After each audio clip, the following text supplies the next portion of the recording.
أعوذ بالله من الشيطان الرجيم. بسم الله الرحمن الرحيم. وقاتلوا في سبيل الله الذين يقاتلونكم ولا تعتدوا إن الله لا يحب المعتدين. واقتلوهم حيث ثقفتموهم وأخرجوهم من حيث أخرجوكم والفتنة أشد من القتل ولا تقاتلوهم عند المسجد الحرام حتى يقاتلوكم فيه فإن قاتلوكم فاقتلوهم كذلك جزاء الكافرين فإن انتهوا فإن الله غفور رحيم. وقاتلوهم حتى لا تكون فتنة ويكون الدين لله فإن انتهوا فلا عدوان إلا على الظالمين. صدق اللہ العظیم.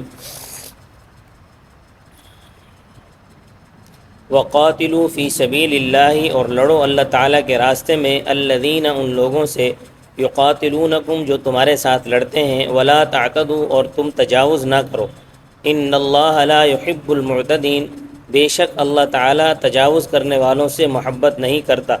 وقتلوہم حیث ثقفتموہم واخرجوہم من حیث اخرجوکم اور قتل کرو تم ان کو جس جگہ تم ان کو پاؤ، اور نکالو تم ان کو جس جگہ سے انہوں نے تمہیں نکالا.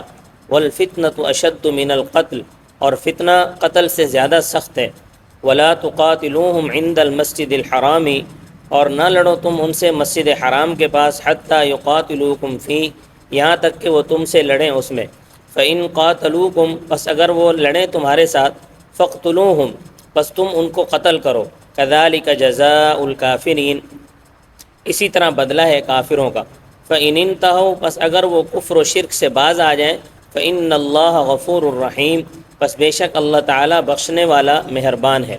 وقاتلوہم اور لڑو تم ان کے ساتھ، حتی لا تکون فتنۃ یہاں تک کہ فتنہ باقی نہ رہے. ویکون الدین للہ اور ہو جائے اللہ تعالیٰ کا دین، اور ہو جائے دین اللہ تعالیٰ کا. فإن انتہوا پس اگر وہ باز آ جائیں، فلا عدوان پس نہیں ہے زیادتی، الا علی الظالمین مگر ظالموں پر.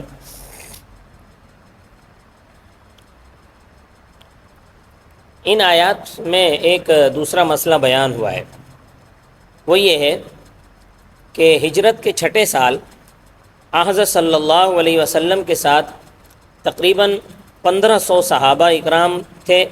آپ مکہ مکرمہ عمرہ کرنے کے لیے آئے، اور آپ صلی اللہ علیہ وسلم نے چلنے سے پہلے ایک خواب بیان فرمایا جس کا ذکر قرآن پاک میں آتا ہے.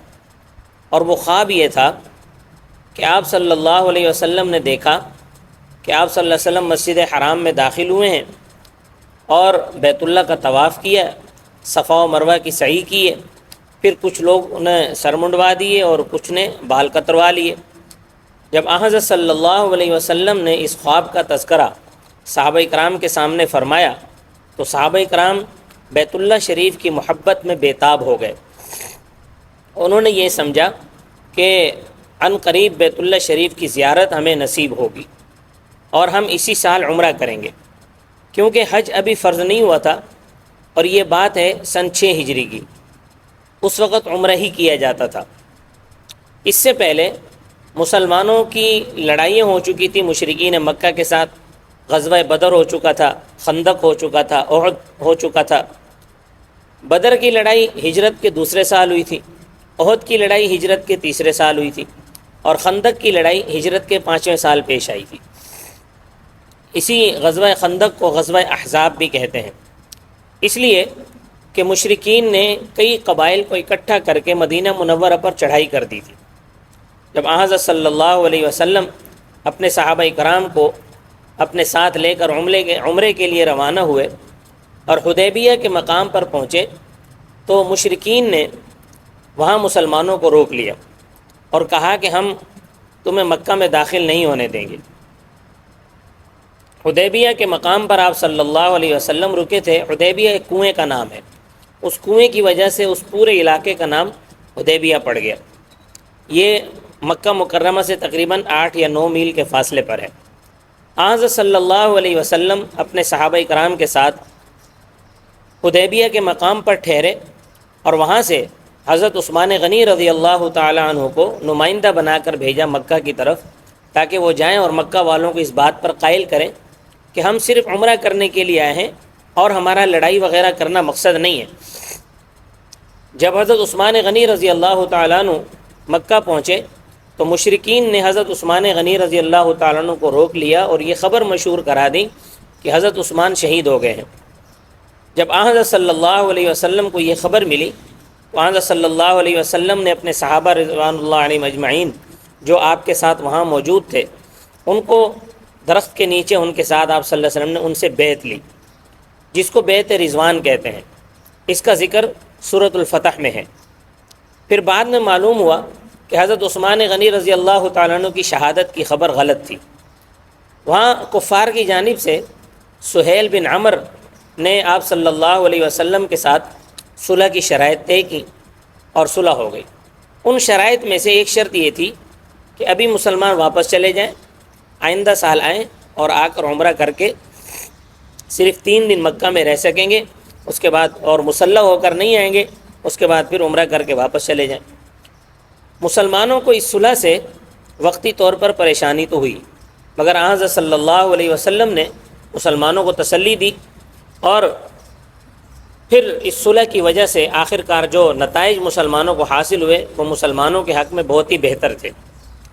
تو جب صلح کے بعد حضرت صلی اللہ علیہ وسلم نے صحابہ کرام کو واپسی کا حکم دیا تو بعض صحابہ کو یہ اشکال ہوا کہ حضرت صلی اللہ علیہ وسلم نے تو خواب بیان فرمایا تھا کہ ہم مکہ کا طواف کر رہے ہیں، صفا و مروہ کی سعی کر رہے ہیں، تو ہم نے تو طواف تو نہیں کیا، ہم تو بغیر طواف کیے واپس جا رہے ہیں۔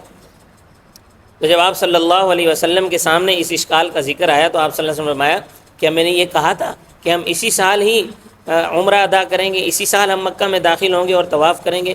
تو صحابہ نے عرض کیا رسول اللہ نے اس سال کی تعین نہیں فرمائی تھی آپ نے؟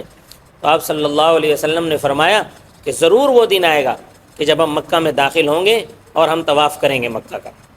جب حضرت صلی اللہ علیہ وسلم صحابہ کرام کو لے کر واپس تشریف لے گئے اور آئندہ سال عمرے کی تیاری کی تو صحابہ کرام کے دل میں پھر یہ اشکال پیدا ہوا کہ کہیں ایسا نہ ہو کہ ہم حالت احرام میں وہاں پہنچیں اور گزشتہ سال کی طرح اس سال پھر مکہ والے ہمیں مکہ میں داخل نہ ہونے دیں اور ہمیں اسی طرح پھر واپس بھیج دیا جائے، مکہ والے جو ہے وہ عہد شکنی کریں، ہم عہد پورا نہ کریں اور لڑائی پر آمادہ ہو جائیں تو ہم کیا کریں گے؟ کیونکہ شرط صلح کے مطابق تو ہم غیر مسلح ہو کر جا رہے ہیں اور ہم تو احرام کی حالت میں ہوں گے اور احرام کی حالت میں لڑائی بھی ممنوع ہے۔ اور دوسرا یہ ہے کہ یہ ذوالقعدہ کا مہینہ ہے، ذوالقعدہ کا مہینہ بھی اشہر حرام میں سے کہ اس مہینے میں اس وقت لڑائی منع تھی یہ بھی۔ اور تیسرا یہ ہے کہ مکہ مکرمہ خود حرم ہے، مکہ مکرمہ کے اندر بھی لڑائی کرنا منع ہے، حرم کے احاطے میں لڑائی منع ہے، تو کافر تو اس کی پرواہ نہیں کریں گے، مگر ہم کیا کریں؟ تو اللہ تعالیٰ نے پھر یہ آیات نازل فرمائی، فرمایا وَقَاتِلُوا فِي سَبِيلِ اللَّهِ الَّذِينَ يُقَاتِلُونَكُمْ، اور تم اللہ کے راستے میں ان سے لڑو جو تمہارے ساتھ لڑتے ہیں، وَلَا تَعْتَدُوا، اور تم زیادتی نہ کرو۔ اس کا مطلب یہ ہے کہ جو تمہارے ساتھ نہیں لڑتے، یعنی بچے، بوڑھے، عورتیں جو آپ کے ساتھ نہیں لڑتے، اسی طرح جو لوگ اپنے اسلام کا اظہار کرتے ہیں ان کو مت قتل کرو، اس لیے کہ اگر تم ان کو قتل کرو گے تو یہ تمہاری طرف سے زیادتی ہوگی۔ ان اللہ لا يحب المعتدین، بے شک اللہ تعالی حد سے تجاوز کرنے والوں اور زیادتی کرنے والوں کو پسند نہیں کرتا۔ وَاقْتُلُوهُمْ حَيْثُ ثَقِفْتُمُوهُمْ وَأَخْرِجُوهُمْ مِنْ حَيْثُ أَخْرَجُوكُمْ، اور تم جہاں بھی ان کو پاؤ ان کو قتل کرو اور ان کو وہاں سے نکالو جہاں سے انہوں نے تمہیں نکالا ہے۔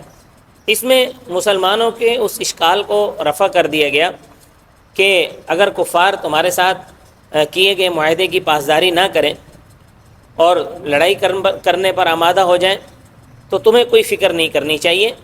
یہ جو حرم کا رقبہ ہے یا یہ جو حرمت والا مہینہ ہے، یہ جو احرام کی حالت ہے، ان تمام چیزوں میں تمہیں اجازت ہے کہ تم اس حالت میں بھی ان کو جہاں پاؤ ان کو قتل کرو، خواہ وہ حرم میں ہوں یا حرم سے باہر ہوں، حرم اشہر حرام مہینہ ہو یا اشہر حرام نہ ہو، یا اسی طرح تم حالت احرام میں ہو یا حالت احرام میں نہیں ہو، جس حال میں بھی تم ہو ان کو قتل کرو، کیونکہ انہوں نے تمہیں مکہ سے نکالا، یعنی تمہارے لیے ایسے حالات پیدا کر دیے کہ آپ لوگ ہجرت پہ مجبور ہوئے، اس لیے تمہیں بھی اجازت ہے کہ ان کو وہاں سے نکالو جہاں سے انہوں نے تمہیں نکالا ہے۔ والفتنۃ اشد من القتل، اور فتنہ تو قتل سے بھی زیادہ سخت ہے۔ تفسیر روح المعانی اور تفسیر مظہری وغیرہ میں ہے کہ اس فتنہ سے مراد شرک ہے، یعنی جب وہ حرم کے رقبے میں بیت اللہ کے ارد گرد شرک سے باز نہیں آتے تو ان کا جرم تو زیادہ ہے، تو ان کو قتل کرنا اس کے مقابلے میں کچھ بھی نہیں ہے، اس لیے تمہیں ان سے لڑنے میں کوئی تامل نہیں ہونا چاہیے۔ ولا تقاتلوهم عند المسجد الحرام حتى يقاتلوكم فيه، اور نہ لڑو تم ان کے ساتھ مسجد حرام کے پاس یہاں تک کہ وہ لڑیں تمہارے ساتھ اس میں۔ اب مومنوں کو یہ اس بات سے منع کیا گیا ہے کہ حدود حرم کے اندر تم ان کے ساتھ لڑائی نہ کرو جب تک کہ وہ تمہارے ساتھ لڑائی نہ کریں۔ ہاں اگر وہ ابتدا کر دیں لڑائی کی تو پھر تم حرم کی پرواہ کیے بغیر ان کے ساتھ لڑو۔ فَإِن قَاتَلُوكُمْ فَاقْتُلُوهُمْ، پس اگر وہ تمہارے ساتھ لڑیں تو تم بھی ان کے ساتھ لڑو۔ كَذَلِكَ جَزَاءُ الْكَافِرِينَ، اسی طرح ہے سزا کافروں کی، اس لیے کہ کافر سزا کے بغیر باز نہیں آتے۔ فَإِنِ انْتَهُوا فَإِنَّ اللَّهَ غَفُورٌ رَحِيمٌ، پس اگر وہ باز آ جائیں تو بے شک اللہ تعالیٰ بخشنے والا مہربان ہے۔ باز آ جانے کا مطلب یہ ہے کہ وہ کفر و شرک سے توبہ کر لیں، اپنے سابقہ گناہوں کی معافی مانگ لیں۔ وَقَاتِلُوهُمْ حَتَّى لَا تَكُونَ فِتْنَةٌ وَيَكُونَ الدِّينُ لِلَّهِ، اور ان کافروں سے لڑائی کرو یہاں تک کہ کوئی فتنہ باقی نہ رہے اور دین خالص اللہ ہی کے لیے ہو جائے۔ یہ جو کفر اور شرک ہے اور یہ جو زیادتیاں ہیں یہ اصل میں فتنے ہیں، ان کو مٹا کر دین اسلام کو سربلند کرنا یہ مسلمانوں کی ذمہ داری ہے۔ اس لیے فرمایا کہ کافروں سے اس وقت تک لڑتے رہو جب تک کہ فتنہ ختم نہ ہو جائے۔ فتنہ جب ختم ہو جاتا ہے تو اس کے بعد دین خالص نکھر کر سامنے آ جاتا ہے۔ تو دین خالص جب تک نکھر کر سامنے نہ آ جائے، دین خالص جب تک اللہ تعالیٰ کے لیے نہ ہو جائے، اس وقت تک ان کے ساتھ لڑتے رہو۔ فَإِنِ انْتَهَوْا فَلَا عُدْوَانَ إِلَّا عَلَى الظَّالِمِينَ، بس اگر وہ باز آ جائیں تو کوئی زیادتی نہیں ہے مگر ظالموں پر۔ عدوان کا معنی علامہ آلوسی رحمۃ اللہ علیہ نے لکھا ہے قتل کی سزا، تو اس لحاظ سے مطلب یہ ہوگا کہ یہ لوگ کفر و شرک اور مسلمانوں سے لڑائی وغیرہ سے باز آ جائیں تو پھر ان کو قتل کی سزا نہ دو، اس لیے کہ قتل کی سزا تو ان لوگوں پر ہے جو ظالم ہیں اور جو اپنے کفر و شرک اور اس جیسے دیگر برے عقائد پر ڈٹے ہوئے ہیں، ان کی سزا یہ ہے کہ ان کو قتل کیا جائے۔ اور جب یہ لوگ ان باتوں سے باز آ جائیں تو ظالم نہ رہے، اس لیے جب یہ ظالم نہ رہے تو پھر ان کو جہاد میں قتل نہیں کیا جائے گا۔ اللہ تبارک و تعالی مجھے اور آپ کو عمل کی توفیق عطا فرمائے۔ وما علینا الا البلاغ المبین۔